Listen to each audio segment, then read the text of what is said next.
ಶ್ರುತಿ gas ಖಾಲಿ ಆಗೋಯ್ತು ಕಣೆ, ಒಂದ್ ಸ್ವಲ್ಪ ಸಾಂಬಾರ್ ಬಿಸಿ ಮಾಡ್ಕೊಡೆ.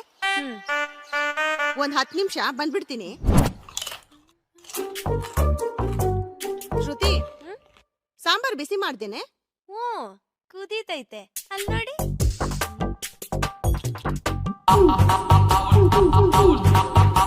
ಅಯ್ಯಯ್ಯೋ, ಸಾಂಬಾರ್ ಏನಾದ್ರು ನೀರ್ ಕಾಯ್ಸೋ ಹೀಟ್ರಲ್ಲಿ ಬಿಸಿ ಮಾಡ್ತಾರೇನೆ, ಎಡ್ವಟ್ ಕುಡ್ದೋಳೆ. ಅಯ್ಯಯ್ಯೋ ಅಯ್ಯೋ,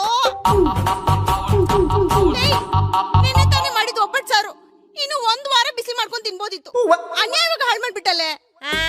ಗ್ಯಾಸ್ ಪೈಪ್ ರೆಗ್ಯುಲೇಟರ್ ಎಲ್ಲ ನಾಯಿ ಮುಗ್ ನನ್ ಗಂಡ ಆಫೀಸಿಗೆ ತಕೊಂಡೋದ್ರೆ ಹೆಂಗ್ ಬಿಸಿ ಮಾಡ್ಕೊಡ್ಲಿ? ಅಂತದೇನೆ ಆಯ್ತು. ಗೋಬಿ, ಎಗ್ ರೈಸು, ಕಬಾಬು. ನಾನು ಆ ಕಡೆ ಕೆಲ್ಸಕ್ಕೆ ಹೋದ್ರೆ ನೀವ್ ಇಲ್ಲಿ ಕದ್ದು ಅಡ್ಗೆ ಮಾಡ್ಕೊಂಡ್ ತಿಂತೀರಾ? ಆಚೆ ಕತ್ತೆ ದುಡ್ದಂಗ್ ದುಡಿಯೋ ನನ್ಗೆ ಅಳ್ಸೋಗಿರೋ ಅನ್ನ ಸಾಂಬಾರು, ಮನೇಲಿ ಕುತ್ಕೊಂಡ್ ಸೀರಿಯಲ್ ನೋಡೋ ನಿಮ್ಗೆ ಬಿಸಿ ಬಿಸಿ ಗೋಬಿ, ಎಗ್ ರೈಸು, ಕಬಾಬು. ಇನ್ಮೇಲೆ ಅದ ಹೆಂಗ್ ಅಡ್ಗೆ ಮಾಡ್ಕೊಂಡ್ ತಿಂತೀರಾ ನಾನು ನೋಡ್ತೀನಿ.